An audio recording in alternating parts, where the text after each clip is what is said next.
ही दृश्य आपण पाहतोय, ही दृश्य मुंबईमधल्या सिद्धार्थ कॉलेजची आहेत.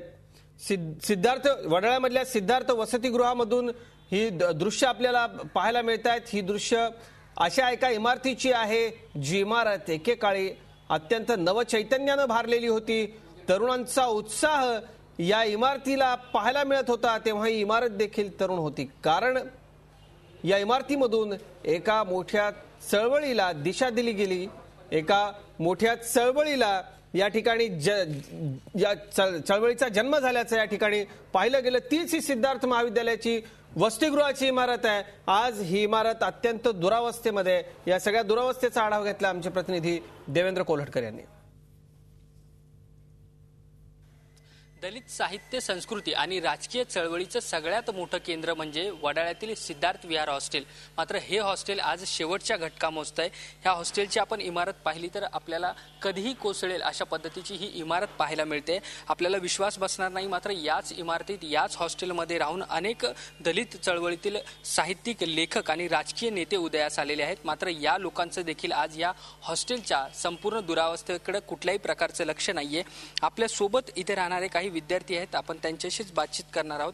मला सांग, इथल्या काय नेमक्या समस्या आहेत? इथं भरपूर समस्या आहे, पण समस्या म्हणजे लाईट पाणी हे तर झालंच, पण आता जे समस्या मॅनेजमेंट आणि या सगळ्या गोष्टीने इकडे लक्ष दिलं पाहिजे. इकडची सर्व जी वेगवेगळ्या प्रकारची घाण आहे ती घाण सगळी इकडून काढून याचं नुतीकरण कसं करता येईल याकडे सर्व समाजातील घटकांनी लक्ष दिलं पाहिजे. तू काय सांगशील?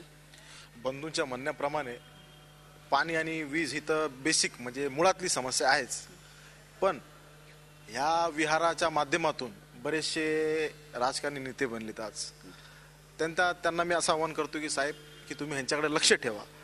या ठिकाणी ही बिल्डिंग अशी बिकट अवस्थेत आहे की ही कधी केव्हाही पडू शकते.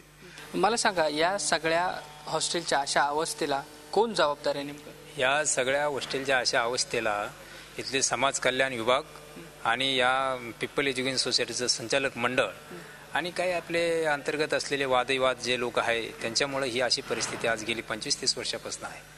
ही परिस्थिती बदलावी यासाठी तुम्ही काय पाठपुरावा केलेला आहे का?